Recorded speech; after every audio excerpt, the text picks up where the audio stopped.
Good morning dears. Last class la நாம வந்து Nazism and Fascism எப்படி வந்து emerge ஆனுச்சு அப்படினு பார்த்தோம்.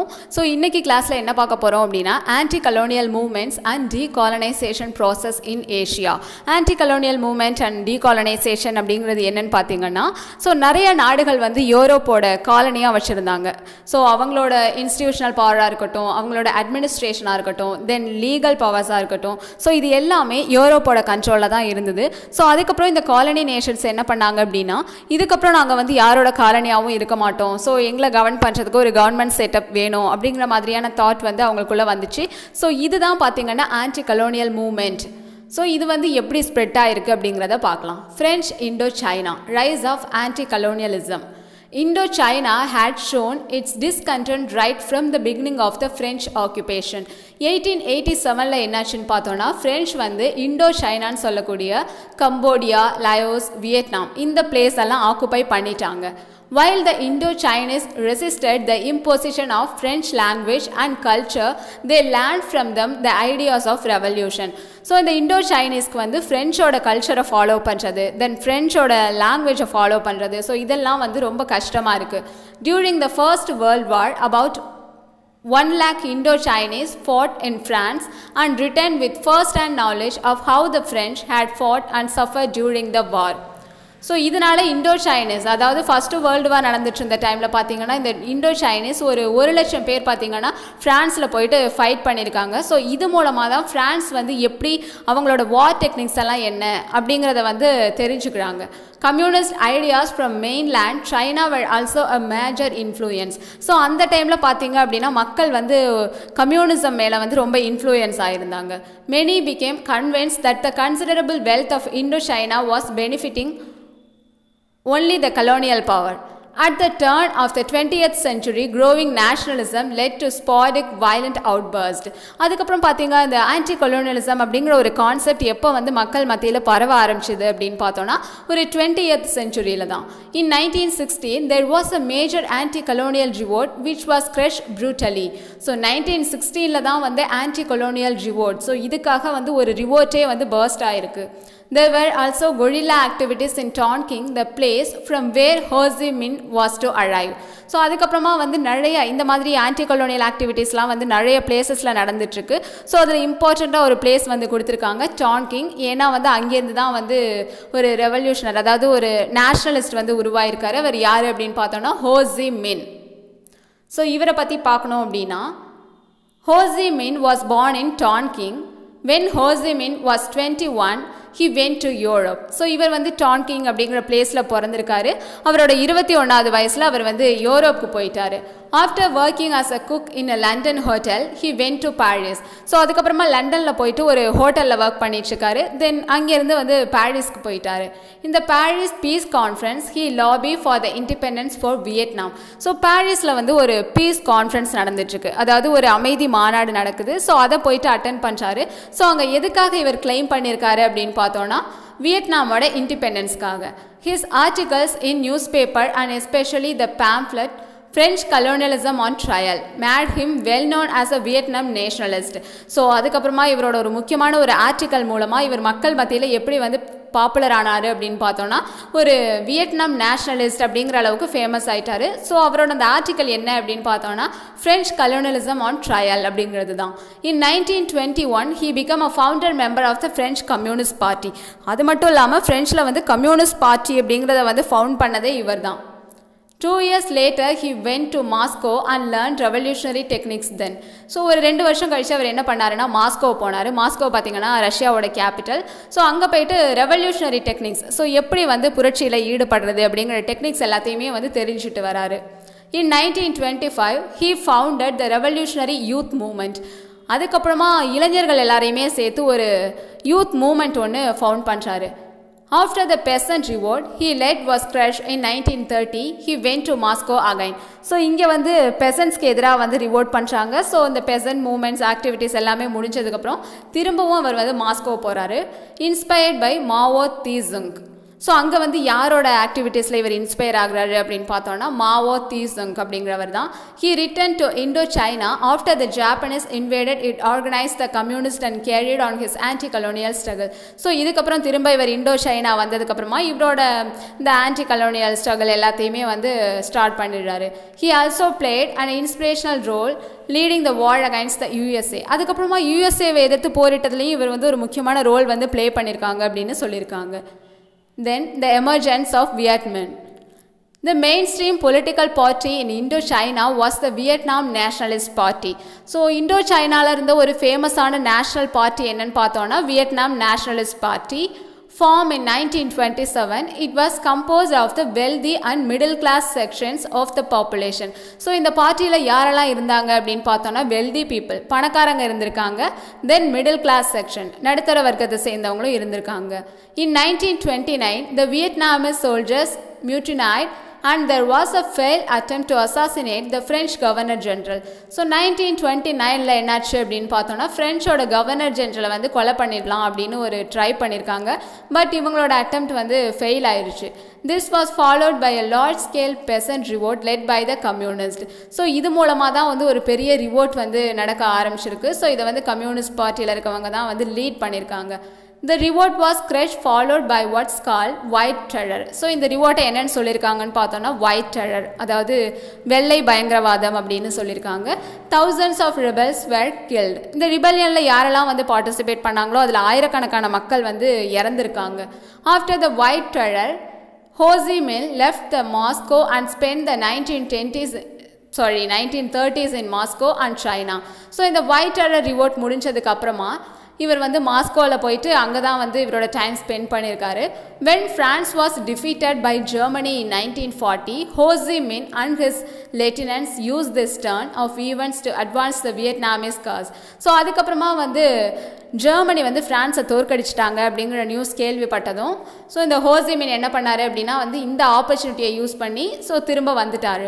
Crossing over the border in to Vietnam in January 1941, they organise the league for the independence of Vietnam. So Vietnam வந்ததுக்கப்புறமா அங்கே ஒரு league வந்து ஆரம்பிக்கிறாங்க. ஸோ வியட்நாமோட இண்டிபெண்டன்ஸ்க்காக தான் அதை வந்து ஸ்டார்ட் பண்ணுறாங்க. This gave renew emphasis to the distinct Vietnamese nationalism. So இது மூலமாக வியட்நாமில் வந்து நேஷனலிசம் எந்த அளவுக்கு வளர்ந்துருச்சு அப்படிங்கிறத வந்து தெரிஞ்சுக்க முடியும். Decolonisation in India. ஸோ இந்தியாவில் இந்த டீகாலனைசேஷன் எந்த அளவுக்கு ரீச் ஆயிருக்கு அப்படிங்கிறத பார்க்கலாம். டயார்கி இன் ப்ராவின்சஸ். டயார்கி அப்படின்னா இரட்டை ஆட்சி முறை. The decolonization process started in India from the beginning of 20th century with the launch of the Swadeshi movement in 1905. So இந்தியாவில் எப்போ இந்த ஆன்டி கலோனியல் ஆக்டிவிசம்லாம் ஸ்டார்ட் ஆனிச்சு அப்படின்னு பார்த்தோன்னா 20th சென்ச்சுரியில் தான். ஸோ அப்போ என்னாச்சு அப்படின்னா 1905ல் சுதேசி மூமெண்ட், அதாவது ஃபாரின் குட்ஸ் எல்லாத்தையுமே வந்து பைகாட் பண்ணணும். ஸோ இந்த மாதிரி நிறைய விஷயங்கள் வந்து சுதேசி மூமெண்ட்டில் நடந்திருக்கு. The outbreak of the first world war brought out rapid political as well as economic changes. So first world war நடந்துட்டு இருந்த டைமில் பார்த்தீங்க அப்படின்னா இந்தியாவோட கண்டிஷன் வந்து ரொம்பவே சேஞ்ச் ஆயிருக்கு. Political wise and economic wise நிறைய சேஞ்சஸ் இருந்திருக்கு. In 1919, the Government of India Act introduced diarchy that provided for elected provincial assemblies as well as for Indian ministers to hold certain portfolios under transfer subject. So government of India act 1990ல் என்ன சொல்லியிருக்காங்க அப்படின்னு பார்த்தோன்னா so டயார்கியை introduce பண்ணியிருக்காங்க. அதாவது இரட்டை ஆட்சி முறை, டுயல் கவர்மெண்ட் வந்து இன்ட்ரடியூஸ் பண்ணியிருக்காங்க. ஸோ இதில் என்ன சொல்லியிருக்காங்க அப்படின்னு பார்த்தோன்னா இந்தியன் மினிஸ்டர்ஸ்க்கும் அசம்பிளிஸில் வந்து இடம் கொடுக்கணும் அப்படின்னு சொல்லியிருக்காங்க. The Montagu declaration read. So அதுக்கப்புறமா மாண்டெகு செம்ஸ்ஃபோர்ட் அவங்களோட டிக்ளரேஷனில் என்ன சொல்லியிருக்காங்கன்னு பார்ப்போம். Increasing association of Indian in every branch of the administration and the gradual development of self-government in India as an integral part of the British Empire. So அதாவது எந்த அளவுக்கு அதிகமாக இந்தியன்ஸை வந்து இந்தியாவோட அட்மினிஸ்ட்ரேஷனில் ஈடுபடுத்துகிறோமோ ஸோ அந்த அளவுக்கு செல்ஃப் கவர்மெண்ட் அப்படிங்கிறது டெவலப் ஆகும் அப்படின்னு சொல்லியிருக்காங்க. ஸோ இதில் வந்து பிரிட்டிஷ் கவர்மெண்ட்டோட மோட்டிவ் என்ன அப்படின்னு பார்த்தீங்கன்னா to buy the political peace needed the expand of the tax base. So அதுக்கப்புறமா அரசியலில் வந்து ஒரு அமைதியை கொண்டு வரணும் அப்படின்னு நினச்சாங்க. ஸோ அதுக்கு வந்து டேக்ஸை வந்து விரிவுபடுத்தணும் அப்படின்னு நினச்சிருக்காங்க. The Indian National Congress rejected diarchy and decided to boycott the legislature. ஆனால் இந்தியாவில் இருந்தது இல்லையா இந்தியன் நேஷனல் காங்கிரஸ், ஸோ அதில் இருக்க மெம்பர்ஸ் எல்லாமே வந்து இந்த டயார்கியை வந்து வேணாம் அப்படின்னு சொல்லி ரிஜெக்ட் பண்ணுறாங்க. lack of measures to industrialize India. So இந்தியாவை வந்து தொழில்மயமாக்குறதுக்கு இருந்த சில சிக்கல்கள் என்னென்ன அப்படின்னு பார்க்கலாம். Despite the discriminating protection given to certain select industries such as sugar, cement and chemicals, there was no change in the colonial economic policy. So இந்தியாவில் இருந்த சில இண்டஸ்ட்ரீஸில் மட்டும் எக்கனாமிக் வைஸ் எந்த ஒரு சேஞ்சஸும் வரலை. அது என்னென்ன இண்டஸ்ட்ரீஸ் அப்படின்னு பார்த்தோன்னா sugar, cement and chemical factories. இதில் then incentives were provided for the British iron and steel industry by guaranteeing purchasing contracts. So அதுக்கப்புறமா பிரிட்டிஷோட இரும்பு தொழிற்சாலை அதெல்லாம் இருக்கு இல்லையா, ஸோ அதுக்கு வந்து இன்சென்டிவை அதிகப்படுத்தியிருக்காங்க. But in the case of indigenous industries, support was only in the form of providing technical advice and education and the establishment of pioneer factories in new industries. So அதுக்கப்புறமா வந்து புதுசாக ஆரம்பிக்கிற இண்டஸ்ட்ரீஸ் எல்லாத்துக்குமே வந்து டெக்னிக்கல் அட்வைஸ் அண்ட் எஜுகேஷன் கொடுக்கலாம் அப்படின்னு சொல்லியிருக்காங்க. However, even this policy was soon abandoned as many British enterprises were opposed to this. ஆனால் வந்து இந்த பாலிசியை வந்து சீக்கிரமாகவே கைவிட்டுட்டாங்க. ஏன் அப்படின்னு பார்த்தோன்னா, ஸோ இதுக்கு வந்து பிரிட்டிஷோட ஆப்போசிஷன் அதிகமாக இருந்துச்சு. ஸோ அதனால் India in the days of Great Depression. The Great Depression of 1929 had a disastrous impact on British trade and business. So இந்தியாவில் வந்து டிப்ரெஷனாக இருந்த அந்த டைம் பார்த்தோம் அப்படின்னா பிரிட்டிஷோட ட்ரேடில் வந்து ரொம்ப நஷ்டத்தை ஏற்படுத்தியிருக்கு. ஃபாரின் இன்வெஸ்ட்மெண்ட் டிக்ளைன் பர்டிகுலரி இந்த heavy industry sector like railway building. So மெயினாக வந்து எந்த செக்டரில் அவங்க அதிகமாக பாதிச்சிருக்காங்க அப்படின்னு பார்த்தோன்னா அவங்களோட ரயில்வே செக்டரில். For the colonial government the expansion of the trade was only the ideal mode of the economy. So அவங்களோட எக்கனாமியை வந்து இன்க்ரீஸ் பண்ணணும் அப்படின்னா அவங்களுக்கு தெரிஞ்ச ஒரே வழி என்னன்னு பார்த்தீங்கன்னா இந்தியா கூட ட்ரேட் பண்ணிட்டு இருந்தது தான். So as it guaranteed easy access to indirect tax, revenue and foreign currency. So British என்ன பண்ணிட்டாங்க அப்படின்னு பார்த்தோன்னா indirect tax, அதாவது மறைமுகமாக வரி போடுறதுக்கு ஆரம்பிச்சிட்டாங்க. எதுக்கு அப்படின்னு பார்த்தோன்னா கஸ்டம் டியூட்டிஸ், அதாவது சுங்கவரி கலெக்ட் பண்ணுவாங்க இல்லையா, ஸோ அதுக்காக. Britain transmitted the effect of depression to its colonies. Bilateral trade treaties between the Britain and the member state of the British Empire were signed at Economic Summit on Ottawa in 1932. So அதுக்கப்புறமா ஒரு economic treaty வந்து sign பண்ணிக்கிறாங்க. So இதில் வந்து பிரிட்டிஷும் இருக்காங்க, தென் அவங்களோட member states எல்லாமே இருக்காங்க, ஆல்சோ இந்தியன்ஸும் இருக்காங்க. ஸோ இதை பார்த்தீங்கன்னா 1932 சைன் பண்ணியிருக்காங்க ஆட்டோவா அப்படிங்கிற பிளேஸில். Agreed to give preference to the imperial and non imperial goods. அதாவது இங்கே வந்து பிரிட்டிஷோட குட்ஸ்க்கு மட்டும் இல்லாமல் பிரிட்டிஷ் குட்ஸ் இல்லாமல் இந்தியன் குட்ஸ்க்கும் வந்து இம்பார்ட்டன்ஸ் கொடுக்கணும் அப்படின்னு சொல்லியிருக்காங்க. India was forced to adhere to the policy of balancing the budget. So இப்படி பண்ணால் மட்டும்தான் வந்து ஒரு நாட்டோட பட்ஜெட்டை வந்து பேலன்ஸ் பண்ண முடியும் அப்படின்னு சொல்கிறாங்க. The government of British India also raise revenue tariff mainly to gain foreign currency. So British என்ன பண்ணிகிட்ருக்காங்க அப்படின்னு பார்த்தோன்னா ட்ரேட் மூலமாக தான் அவங்களோட லாபத்தை வந்து கெயின் பண்ணிகிட்ருக்காங்க. Britain's need for gold in the crisis years were met from the export of gold from India. So பிரிட்டனுக்கு வந்து கோல்டு தேவைப்பட்டுச்சு அப்படின்னா அதை எங்கேருந்து எக்ஸ்போர்ட் பண்ணியிருக்காங்கன்னு பார்த்தீங்கன்னா இந்தியாவிலேருந்து தான் கோல்டை வந்து எக்ஸ்போர்ட் பண்ணிகிட்ருக்காங்க. By over valuating the Indian currency the British made import cheaper. So இந்தியாவோட பண மதிப்பை இங்கே அதிகப்படுத்தினதுக்கு அப்புறமா அவங்களோட இம்போர்ட்டை வந்து மலிவாக்கிட்டாங்க. The currency exchange policy fuel tension between the colonial government and its subject. It intensified the political agitation against the British rule. So இதுக்கப்புறமா வந்து அவங்களால இந்த எக்ஸ்சேஞ்சை வந்து பண்ண முடியல, ஏன்னா இந்தியாவில் வந்து பண மதிப்பை அதிகப்படுத்திட்டாங்க. ஸோ இதனால் இவங்களோட இம்போர்ட் எல்லாமே வந்து டவுன் ஆயிடுச்சு. ஸோ இதனால் பிரிட்டிஷ் கவர்மெண்ட்க்கும் இந்தியாவுக்கும் இடையில வந்து ஒரு கிளாஷ் இருந்துகிட்ருக்கு. Impact of depression and Indian agriculture. So அதுக்கப்புறமா இந்தியாவோட அக்ரிகல்ச்சரில் என்ன ஆனிச்சு அப்படிங்கிறத பார்க்கலாம். The great depression also dealt a death blow to the Indian agriculture and the indigenous manufacturing sector. So இந்தியாவில் வந்து வேளாண்மை அப்படிங்கிறது வந்து ரொம்ப ஒரு டவுன் பொசிஷனுக்கு போயிருச்சு. The value of the farm produce decline by half while the land rent to be pay to the peasant remain unchanged. அதாவது இங்கே விளைவிக்கிற பொருள் எல்லாத்துக்குமே வந்து அதோட விலையை பார்த்தீங்கன்னா பாதியாக குறைச்சிட்டாங்க. ஸோ இதனால் பெசன்ட்ஸ் எல்லாருமே வந்து ரொம்ப கஷ்டப்பட்டிருக்காங்க. In terms of prices of agricultural commodities the application of the farmers to the state double. So அப்படி இருந்தாலும் இங்கே இந்தியாவில் வந்து விளைச்சலே இல்லை அப்படின்னாலும் வந்து இந்த பெசன்ட்ஸ் எல்லாம் வந்து கரெக்டாக அந்த பிரிட்டிஷ்க்கு வந்து டேக்ஸ் பே பண்ணிகிட்டே தான் இருக்கணும் அப்படின்னு சொன்னாங்க. ஸோ இதுவும் வந்து அவங்கள ரொம்ப சஃபர் பண்ணிச்சு. Farmers and the Indian manufacturers therefore had to sell their good and silver results to the subsist. So அதுக்கப்புறமா வந்து இந்தியாவில் இருக்க ஃபார்மர்ஸ் என்ன பண்ணாங்க அப்படின்னா அவங்களோட கோல்டு அண்ட் சில்வரை வந்து அவங்களுக்கு தேவையான அளவு வந்து அவங்க சேல் பண்ணிகிட்ருக்காங்க. இந்த great fall in the prices from Indian nationalist to demand protection for the internal economy. So இது மூலமாக இந்தியாவோட இன்டர்னல் எக்கானமி, அதாவது அவங்களோட உள்நாட்டு பொருளாதாரம் அப்படிங்கிறது வந்து ரொம்ப ஒரு டவுன் பொசிஷனுக்கு போயிருச்சு. The 1930s saw the emergence of the International Congress as a militant mass movement.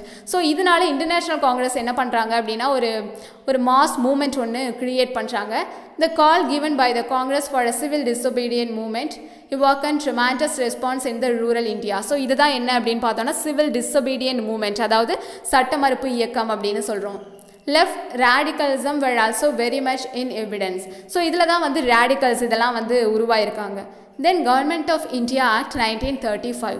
The British had to appease the Indian nationalists and the outcome was the passage of Government of India Act 1935. So இது வரைக்கும் நடந்த இந்த பிரச்சனைக்கெல்லாம் ஒரு full ஸ்டாப்பாக என்ன வந்திருக்கு அப்படின்னு பார்த்தோன்னா 1935ல Government of India Act.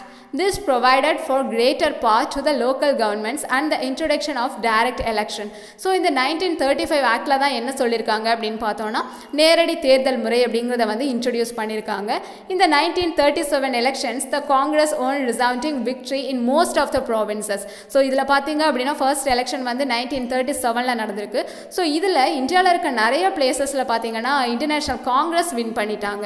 However, the decision of Britain to involve India in the Second World War without consulting the popular Congress ministers forced the latter to resign from office. So இப்போ வந்து இந்தியாவில் வந்து Congress win பண்ணிட்டாங்க. So ministers எல்லாருமே இருக்காங்க. But அப்படி இருந்தாலும் British என்ன பண்ணிட்டாங்க அப்படின்னா இந்தியன் மினிஸ்டர்ஸ் யாரையுமே கன்சல்ட் பண்ணாமல் இந்தியன்ஸை செகண்ட் வேர்ல்டு வாரில் இன்வால்வ் பண்ணிட்டாங்க. ஸோ இது பிடிக்காம இந்த காங்கிரஸ் மினிஸ்டர்ஸ் எல்லாருமே வந்து அவங்களோட பதவியை வந்து ரிசைன் பண்ணிட்டாங்க. ஸோ இதுதான் வந்து கவர்மெண்ட் ஆஃப் இந்தியா ஆக்டோட இம்பேக்ட். ஸோ பேலன்ஸ் வந்து நாம் நெக்ஸ்ட் வீடியோவில் பார்க்கலாம்.